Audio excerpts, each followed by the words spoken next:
Hello and welcome to the Mission-Led Content Podcast, a space for tired but inspired solo and small business owners to have meaningful conversations. We're coming together to create our own beautiful mission-led content, business and life. I'm Lisa Barry, the founder of the Mission-Led Content Academy. I'm your host today, and I'm joined today by Esther Nagle, and there are a few different labels I could introduce her with. She is an author, she is a writer, she will always be a writer, that is in her bones. She's also had a lot of experience in the copywriting world. I met her as a yoga instructor, and she is now trained as an embodiment coach, which you have used with people in context of recovery, haven't you? I started to, You yeah. started to, yeah. I And that's trained as a recovery coach as well. So you train recovery coach and embodiment coach, but you are leaning more to the embodiment side rather than recovery at the moment. Is that right? With that, At the moment. At the moment, and that's another point that we will come back to at the importance of now and where we are at the moment in this time. Now she's a client of mine. I mean, she's a friend, but she's a client of mine. She's a member of the MLC Academy, so it's got lifetime access. So whenever Esther wants to go, oh, I need to get my head straight again, I need to work out what my messaging is with this, I need to put a sales page or anything like that she may want to do in the future.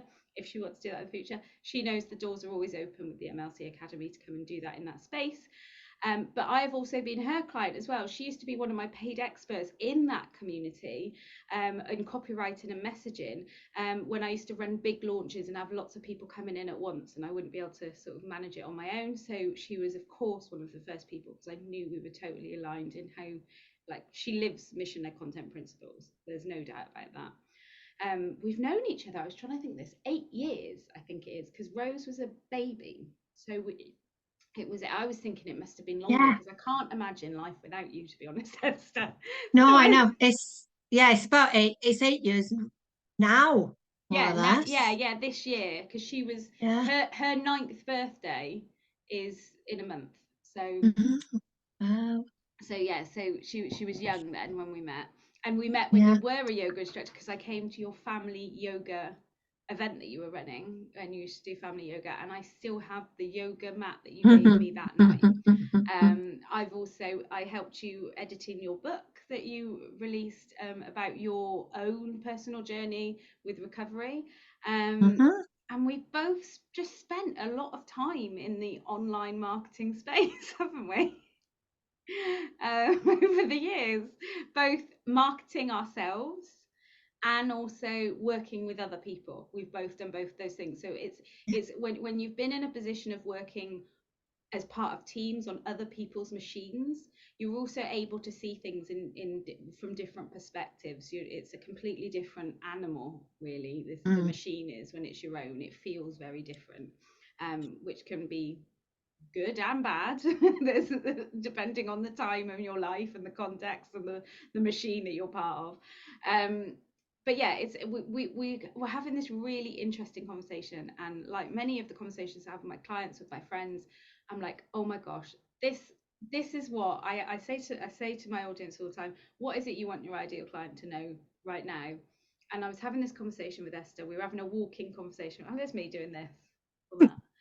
We were having, for anyone listening on audio, I was doing that whole thing that, of course, anyone over the age of about 30 must be does when they pick up a phone and pretend to pick up a phone, and they have doing that the old-fashioned way of picking up a phone, miming.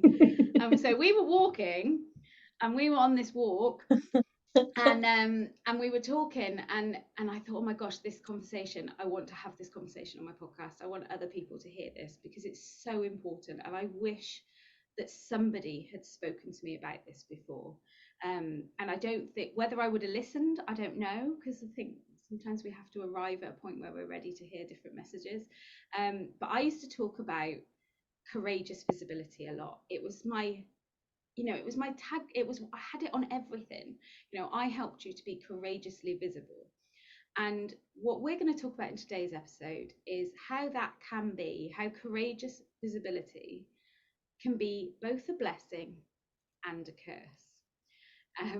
So, Esther, did I do an okay job introducing you in that. Was there anything else that you'd like to add to that as I mean, we could anything? go through a very, very wild and varied career listing all my, We could but list yeah, your I mean, CV. my CV is even madder than my recent self-employment.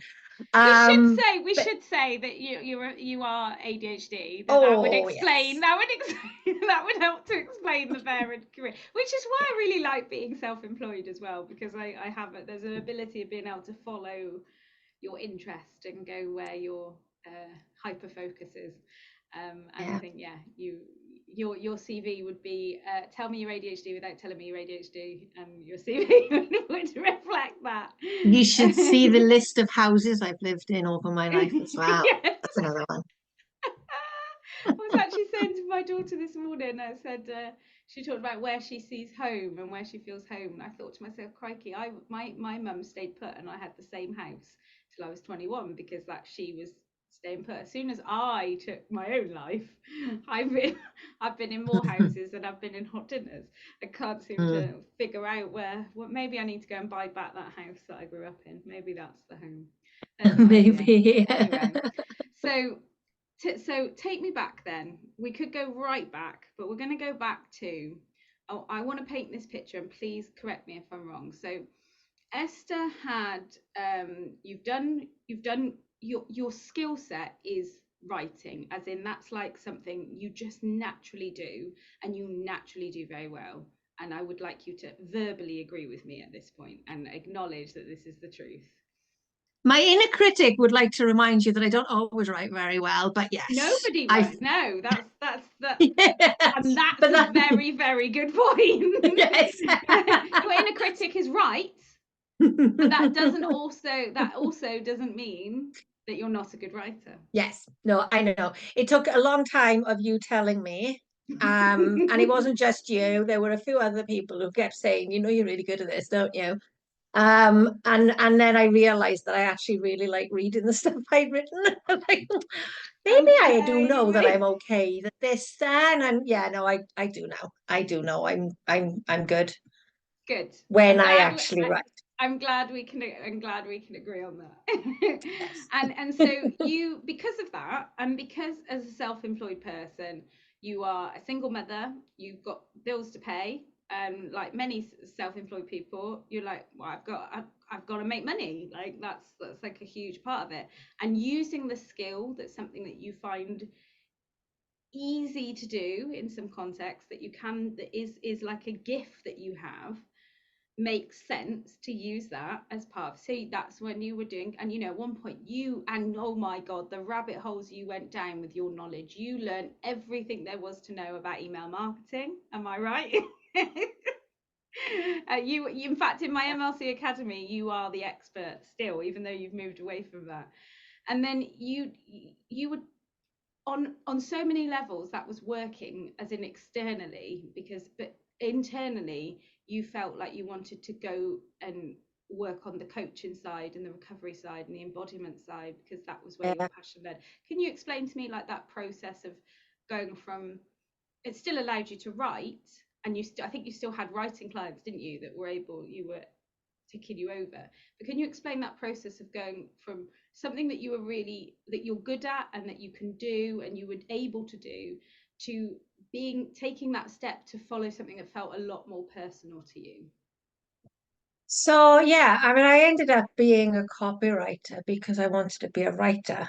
Um, because I mean, if I look back at everything I've ever written and the stuff that has been the most impactful, that has got the most comments from people like you, it's always been when I've written something that's just sort of like had to fall out of me, it's just like Mm. where my hands are just doing a thing and I'm not even, it's like I'm not going to use the word channel, but it does feel like it's just my hands are writing and my the inner critic has gone for coffee and doesn't know it's happening. Um I want to use that phrase again. My inner critic has gone to the coffee and doesn't know it's happening.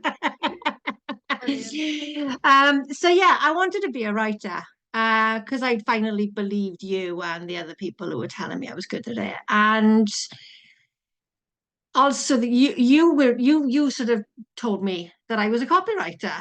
And I just thought, well, okay then. Well, that's what I am then. So that's how I'll do it. I'll be a copywriter then.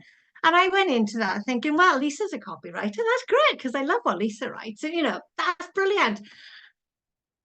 Only then so I got into it and I did this whole big, rah, rah, I finally achieved my dream of being a writer. I'm now a copywriter. And then I started to realize that copywriting is sales.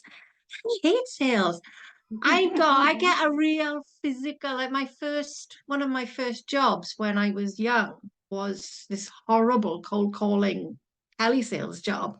Mm. And I lasted So 4 days in not mission-led it, content then. not mission-led content at all. I lasted 4 days and was in such a state that my mother, who would be, my mother is one of these, you've taken this job, you go and do the job sort of people. But she phoned in and told them I couldn't go back because I was throwing up and crying and I couldn't go. So it's a So whenever real visceral, oh physical yeah, reaction yeah, to yeah, sales. yeah. So when I think about sales, that's the first thing that I think about. So this sort of like dawning realization that that was what I was doing, except I was using writing to do it, was quite shocking. And then I thought, well, okay, so I'm here now and I can earn money doing this. So I can find a way to make this work. Um, so then that's why I started to think, right, Lisa, what Lisa's talking about, that's mission-led content, find the mission, find those Work people for that I want to people write who, for. yeah, work for people who are not And yeah, selling yeah. So things. I thought, like ADHD coaches, recovery coaches. But I mean, yeah, I didn't want to write about the 12 steps and I didn't want to write about what ADHD medicate or five apps that you can use if you've got ADHD and all that sort of stuff. I wanted to write about my own experiences Mm. because I must be like a raging egotist or something. And I just want to write about my own experiences. Um, and It is a then completely different process though, it isn't it? Like is, it's a totally as a different process. copywriter, you have to step into not only the voice of your client and who you're talking to, but you have to understand who they're talking to as Yeah, well. So you've got all yeah. these perspectives that you have to look through. Mm. And actually that's something I quite enjoy doing. That's just talking to you now and talking about that. Whereas sometimes I prefer to do that than talk about my own stuff. Yeah. So Well, it's I did because I mean, interesting. because of the ADHD, I can get really enthusiastic about whatever I'm doing at the time. So I did all the And you enthusiasm did that you very well. saw.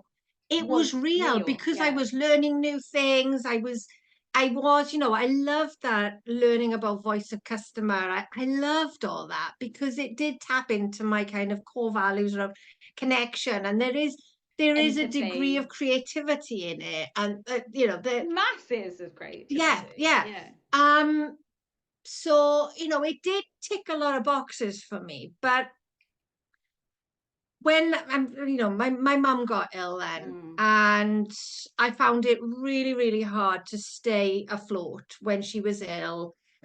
And then when she died and I sort of had to start, because I took quite a bit of time out, because I was caring for mum and I Mm. It really was a didn't know how to. hard year. It was mm, hard. it What is was this, really hard. 2022? 2022. Yeah, Yeah. yeah, really, really hard time. And then when I started thinking, right, I've got to get back to doing something, I had a little bit of money coming in, but not a lot. And I just think, I don't want to do this. I really Mm. don't want to go back to talking about email open rates and Because you really ideal went down, because clients. you've got I data did. experience as well. Yeah, I loved it. You Mm, tapped into that, and mm, that's it. We were talking about your CV earlier. You tapped into that data part of yeah. previous life that and when it comes to, that's what you're doing on the MLC Academy, is you're talking Mm, about those things that actually make me want to vomit.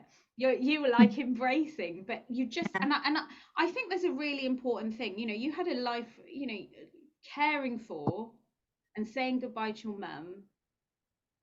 There's nothing that can put that into like, that is a life-changing event. If something like that doesn't change you in some way, if it doesn't make you evaluate where you are and think about where you want to go, and but it doesn't have to be like a big traumatic event like that. It can be personal revelation. It can be, just a transition.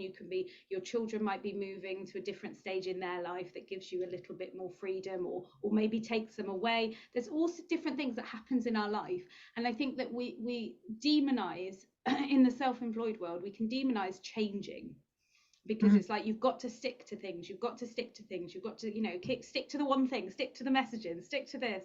And actually you are brave enough to make that change. And I think we need to acknowledge that sometimes if we're going to stay aligned, we change, our audience changes, the world freaking changes. I mean, the world in the last few years more than ever, but I don't think we can look back on any sort of 5-year period and not recognize the change. I was in London the other day and was paying with my phone on something, and then somebody came up and paid on, felt all futuristic, and then someone else came up and paid on their watch, and I was like, oh my god, this is actually the future. I'm actually in it now. This is it. This is it.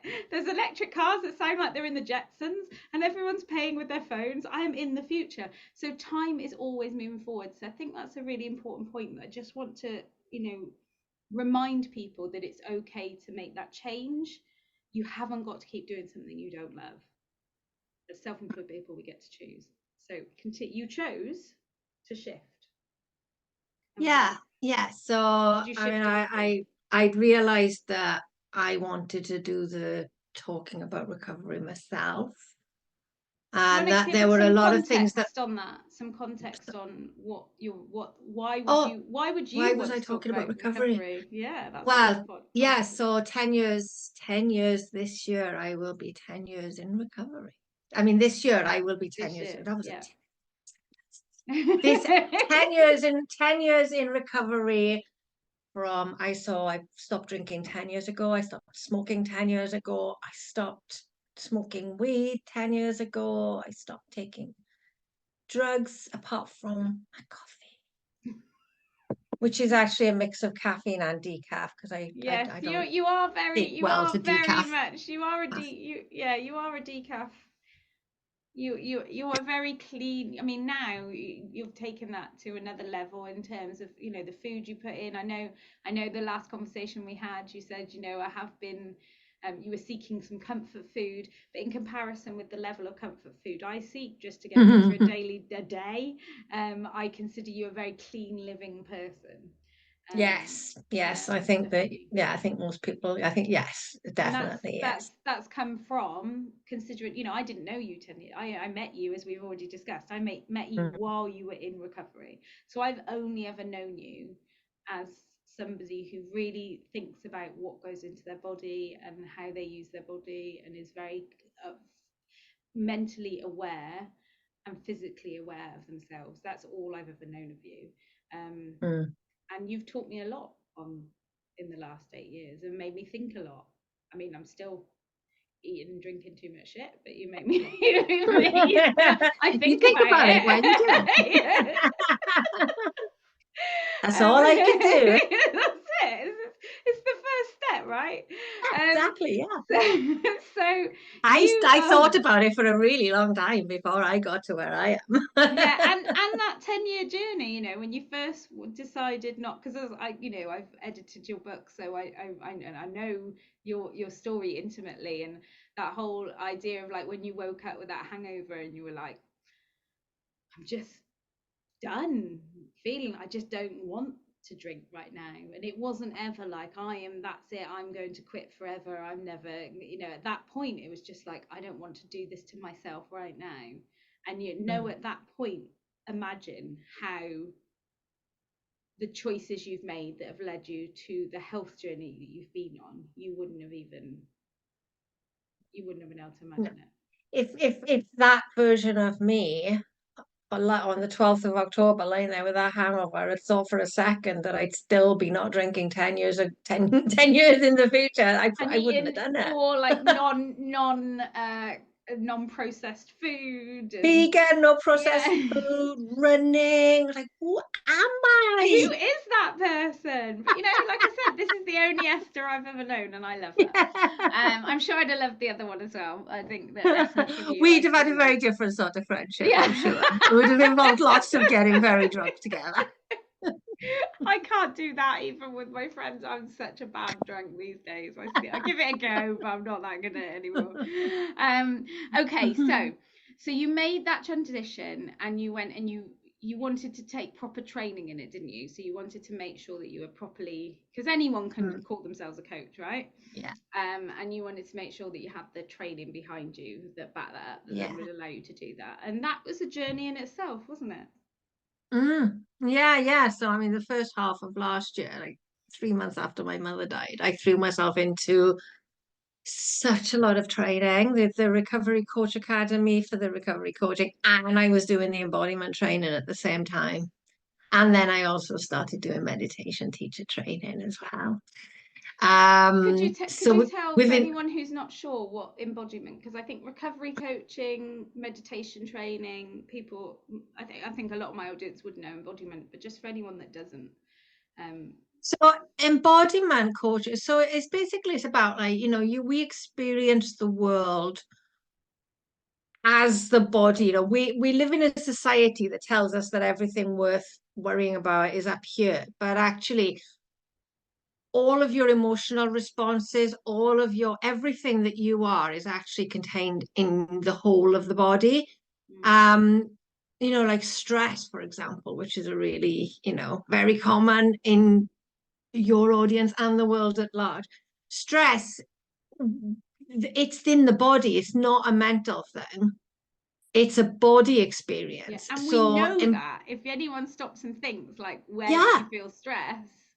like You it's in know, my shoulders, it's in my yeah, chest, it's in my, yeah, we feel it. yeah, But we also think that it's a mental health issue, and it is a mental health issue. But you know, it's happening in the body all the time.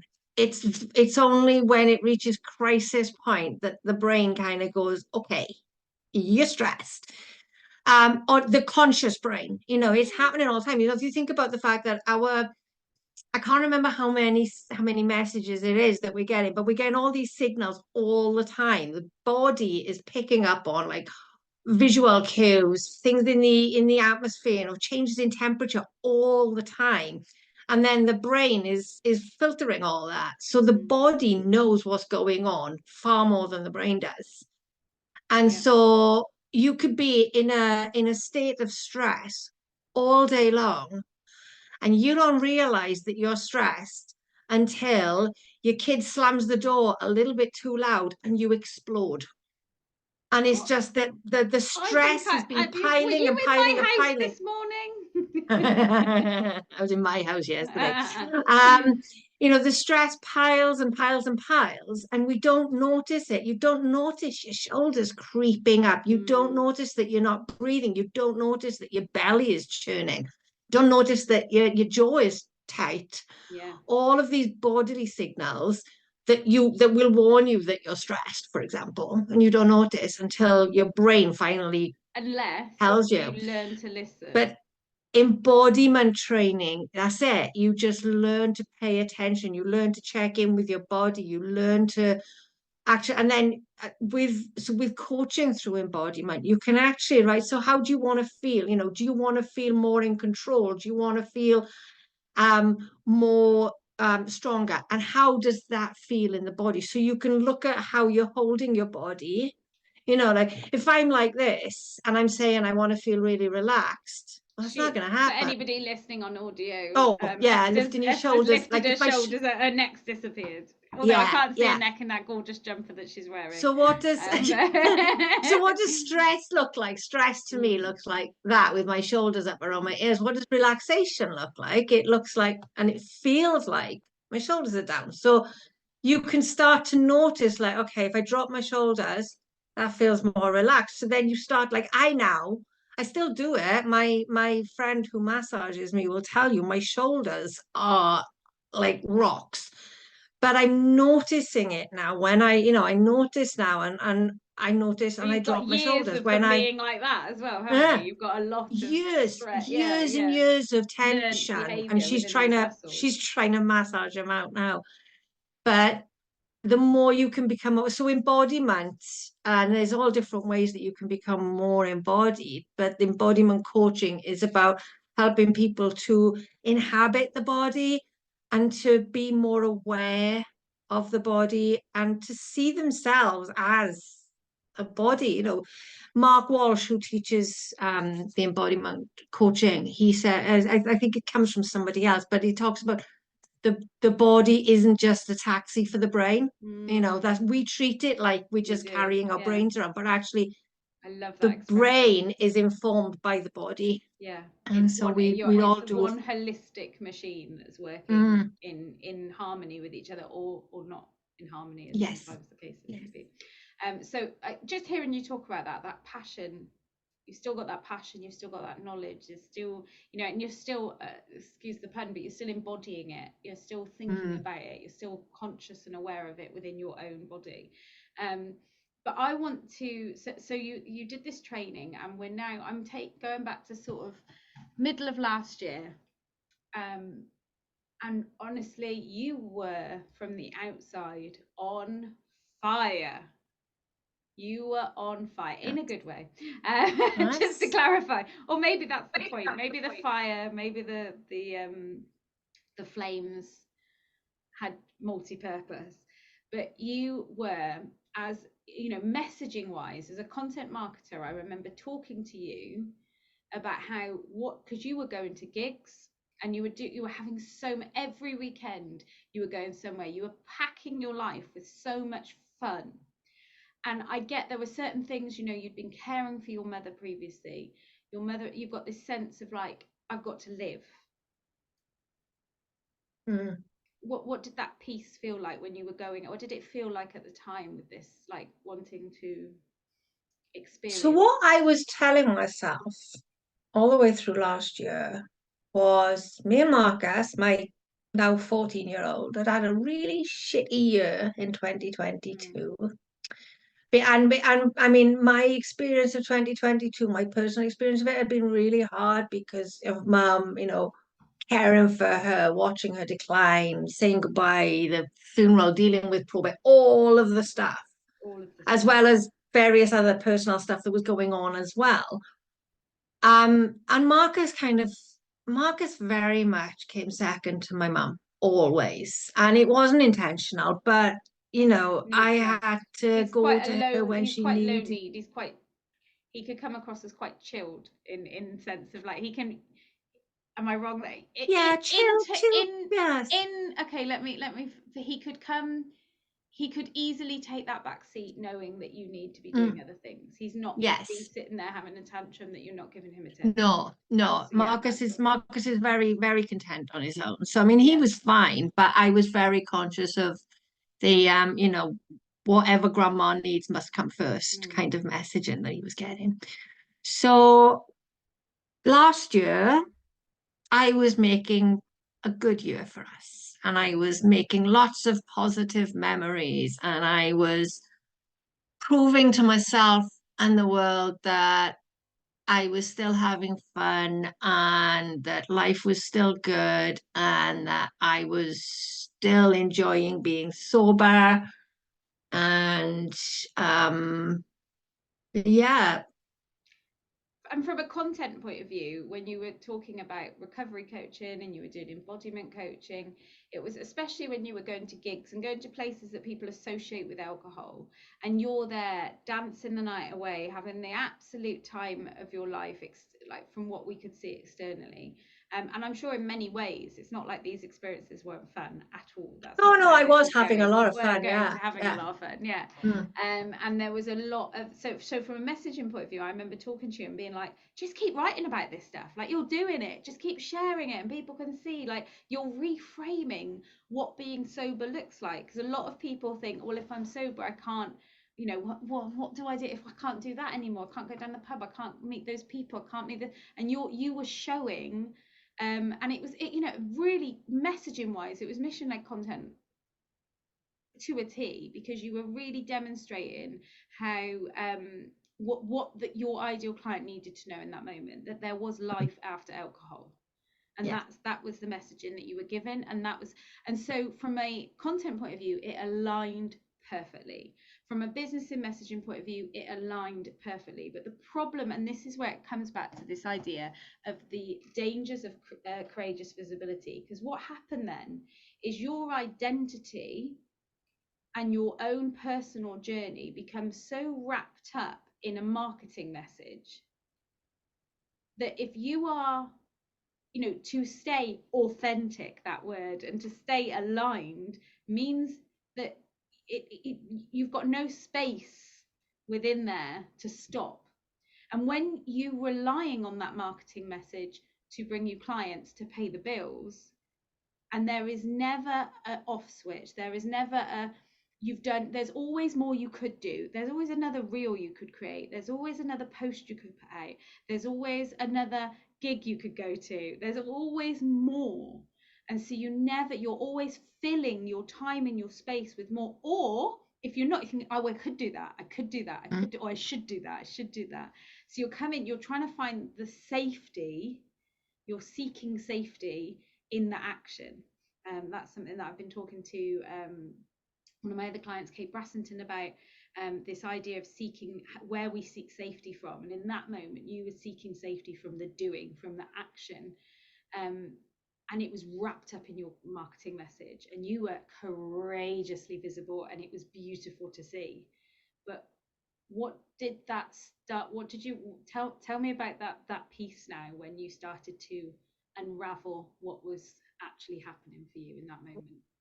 Yeah, so I become very I was starting to become very aware of the fact that I was spending way too much time on social media. I mean, I've been for years, but I would go upstairs to get dressed, and then half an hour later, I'd be sitting there with my phone in my hand, and I'd just be scrolling. I wouldn't even necessarily be engaged. I'd just be scroll, and I couldn't even tell you what I'd looked at. I was No, just numbing out it's completely. how it's designed. It's It designed. is exactly how it was Yeah, designed. I was doing exactly what Mark Zuckerberg wants me to do, yes. But apart from, I wasn't paying for any ads or, buying anything from anyone. It was only one I step was away though. You actively, got to be there.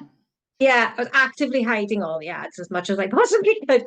Um, but then, so at the beginning of January, I decided that I wanted to take a bit of a break from Facebook. It was just from Facebook. It was all he was I just needed to take a bit of a break Just from for Facebook. context, we're in March now. We're We're in not March so now, we're yes. talking we're not talking a year ago. We're talking a couple of months ago Two now. months and 11 days ago. Oh wow. So it was on the 2nd of January, and I saw a post on Facebook, funnily enough, that said, I'm doing dry January from Facebook. And I just thought, that's great. I'm sober, so I can't do dry January. And so I thought, right, I'll take some time off from Facebook. Now, the last time I did that was when I ended up embarking on the lunatic mission that was my book. And I came out of my Facebook abstinence with a book, Yeah. like after a month of no Facebook. So I went into this feeling very smug that I was going to do something incredible with this month at this time in January. So I went to Substack, and I thought, right, I'm gonna basically document this month without Facebook, and I was gonna come away with something really important to say about social media addiction. And it didn't quite work how I thought it was going to. I have got something very important to say about social media addiction, but I think I've written about 5 posts since then on Substack, because They what have been actually, really, really valuable posts though, and oh yeah, we will link to those posts. I think I'm they've yeah, shared a lot I'm about very that pleased. journey. Yeah. I'm very pleased with what I've written. I wish I'd written more, but I'm very pleased with what I've written, and there will be more. Because I like Substack a lot. But what I actually discovered once I stopped scrolling and numbing on Facebook, I kind of discovered that I was severely depressed. Mm. Um, and had been for a very long time, looking back now at my life, my whole life, but my self-employed life in particular, I can see it really clearly now in all the lazy days, as I've called them, the days when I've got up and haven't been able to do anything. And I've just beaten myself up, telling myself I'm lazy and I don't deserve to be successful. And, look at all these people showing up, being courageously visible, and I'm lying in bed just scrolling through their posts because I can't actually function. And yeah, realizing that I was quite profoundly depressed, and I'm still there. I'm And still I really very want to much there. acknowledge that we are, this is one of the reasons, and I did check with you and say, are you okay to talk about this? Because obviously this is your journey and this is the place you are in this moment in time.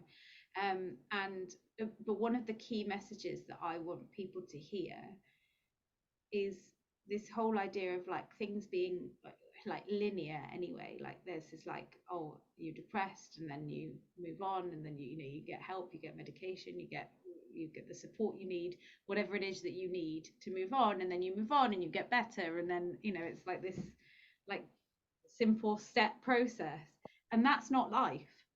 No. And that isn't life. And when and the problem with this dangers of courageous visibility is, on the conversation we had before when we were talking about that time that you were, there's all these additional pressures and all these additional reasons. I think in life we can very easily in our society cover up what we like, hide what we're really feeling from ourselves. But Yeah, as yeah, business owners who have our identity wrapped up in our marketing, then it serves another purpose to hide, yeah, even from yeah. ourselves. So it's not about being dishonest in your marketing.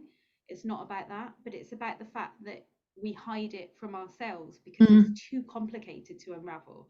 And to unravel Yeah. it would then mean not being able to work, basically, because not being able to be on social media, not being able to market yourself, not being able to have the time and space. We have to take the time and space out of that onslaught to actually see what's even there in the first Yeah, place. yeah. What's your thoughts around that? So yeah, I mean, I certainly, I know that, I'm 51 now, and certainly when I was growing up, there was no such thing as mental ill, there was no such thing as poor mental health. My mother was very much of the generation that, and if your leg isn't actually broken hanging off your Yes, hip, then, if you you're can go not to work. dying, you're probably okay, and you can go to school, and you absolutely should be going to school.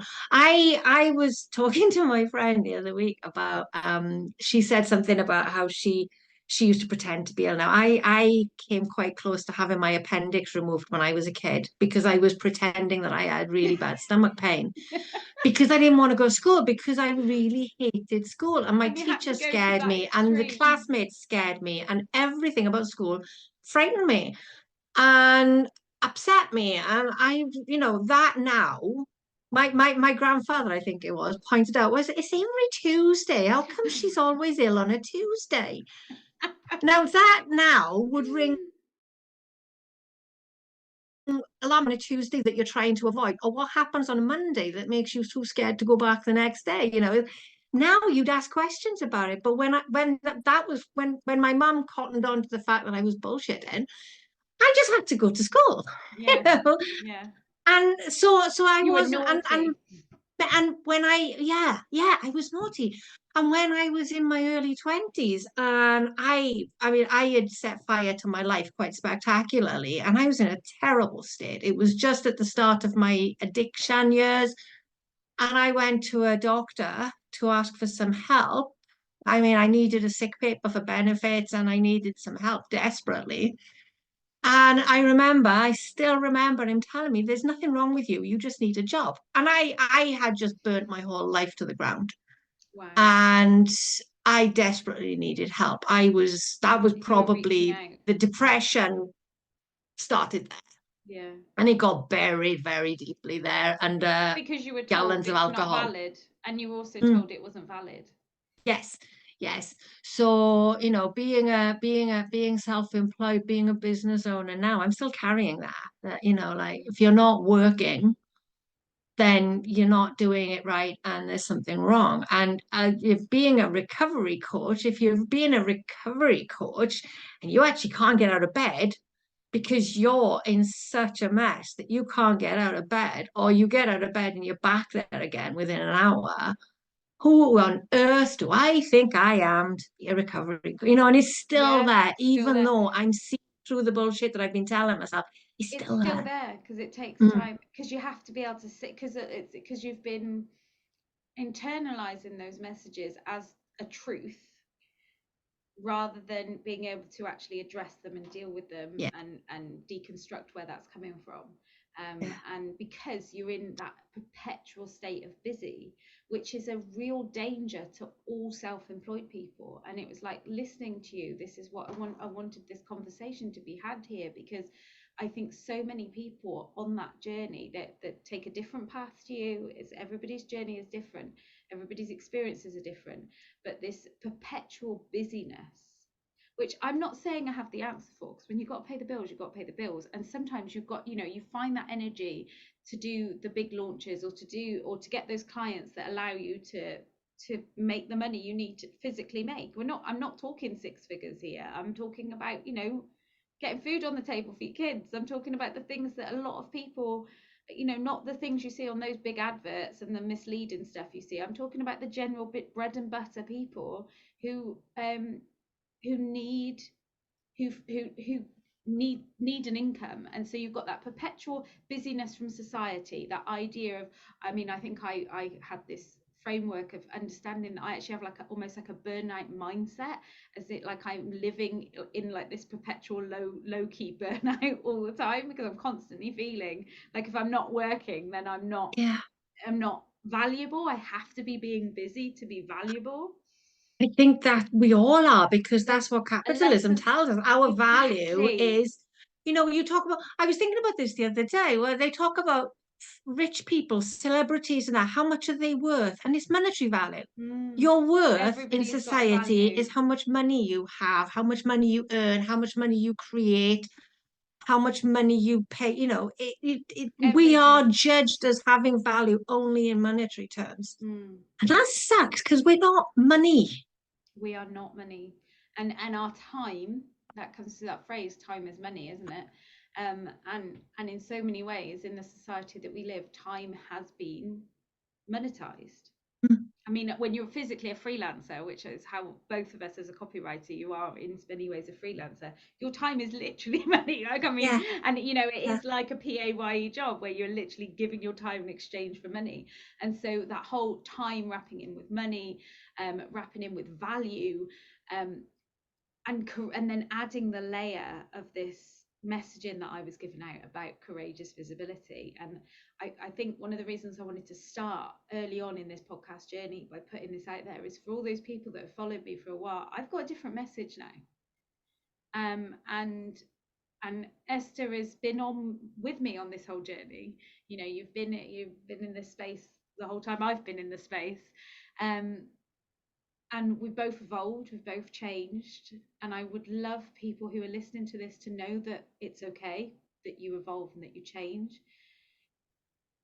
It's a privilege sometimes to be able to stop, and we acknowledge that. Don't like you have to be in a place where you can physically stop and look at things. You've not always had, sometimes we just don't have the capability of doing that, for various reasons, whether it's the additional people who we're looking after with additional needs, physically needing to pay certain bills, to be able to get to a place where you can stop and look at what is actually going on, and what is that, and unravel and deconstruct. It's not always the right time to do that. You need to be in the right time and space to do that. But if you don't make the right time and space to do that, it will find you. There's no avoiding it eventually, or avoiding it Yeah, just causes more harm. yeah. I have now. I haven't stopped forever. I'm pretty certain of that. But I signed off. I'm on like I'm not sure where I'm going to end up with benefits wise, but I've had to sign myself off, and I've had to do that officially You've had to do in it, yeah. order to give myself the permission, because I was in the first couple of weeks of feeling really broken, and that's how I felt. I felt absolutely broken. I was lying in bed, unable to get up. unable to do anything, stressing about the fact that I wasn't working. And then I just thought, I have to give myself, I'm a single mum, there's nobody else who can look after my son if I can't do it. So for him, for me, and for, for the sake of my sanity, I just had to do it, because otherwise I don't know where I would have ended up if I hadn't. And that's the scary thing, is the society tells us that we've got to keep going, keep going, keep going, push, push, push, burn, burn, burn. And eventually we burn. We are That's all what I in a meant, but if state we of don't low take the level. action, eventually it Mm. comes out. That low level burnout that you talk about, I think that's just the human condition in the 21st century West. I think that, and it's an engineered condition. That's how very they, much so. society is set up to keep us constantly at a low level of stress. And because then we will buy our way out of it. Because then we buy our way out of it. Exactly. And with I mean, I could turn this into a rant about health services quite easily, and I don't want to do that. But because I think we could rant about quite a few things, me and you. God, yeah, we could be here all day. Don't need a glass of wine in our hand to start ranting, do we?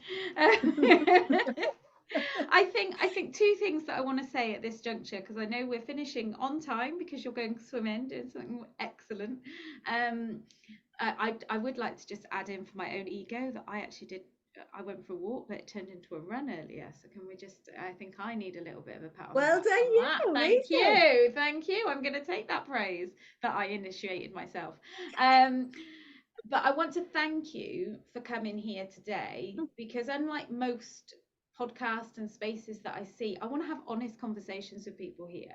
And I want to, it's not all about the glitz and the glam, and it's not all about like, I've arrived, here I am. How did you get to where you are today? Because that person who's saying that may have an awful lot of stuff underneath, or the next day things can turn around. We are not a linear process of failure to success, or 0 to 6 figures, or whatever that messaging that is so dangerous, that is that all tied up with a courageous visibility message. And so I want to thank you for coming here today, and I'd love to have you, because I know those rants that we can have, I'd like to, we create new podcast episodes for those rants. I'd love to have you as a regular host, and even I'm planning some sessions where there'll be, more than just a whole conversation around a certain topic with different people around the table. And I envisage one day actually doing a podcast episode around a physical table and not online. So wouldn't that be lovely? We could do that. We could make that happen. You're not far away. We can make that happen. So thank you so much for being here. And if there's one thing, I don't know if I'm putting you on the spot here, but I always say, what's the one thing you want your ideal client to know? Well, I know at the moment you haven't got an ideal client because you are looking after yourself. But maybe if there's one thing, if you were talking to somebody who is in that perpetual busyness, who's in that perpetual state, having all that external fun, that Esther from last year, what would you like to say to her? Stop for a moment. Close your eyes and ask your body how it is right now. And give it a moment. Don't rush in to fill the void with what you think the answer is. Just ask your body how it is. And if it tells you it needs to go and have a lie down, that's okay. Yeah, that's okay. And drop your shoulders, because they're probably And the final message, drop those shoulders. Yeah. Like that. Yeah. I mean, I notice it's amazing, even with the degree of awareness I've got of it now, the amount of times I'm like, oh. But that's why you notice, because you've got having the awareness doesn't mean that you've suddenly become to this like enlightened point where it never happens anymore. It means that you are conscious and curious about how your body is working as a whole system, and I find that fascinating. So thank you so much for this really valuable first interview episode of my podcast, and enjoy your swimming. Thank you, Esther.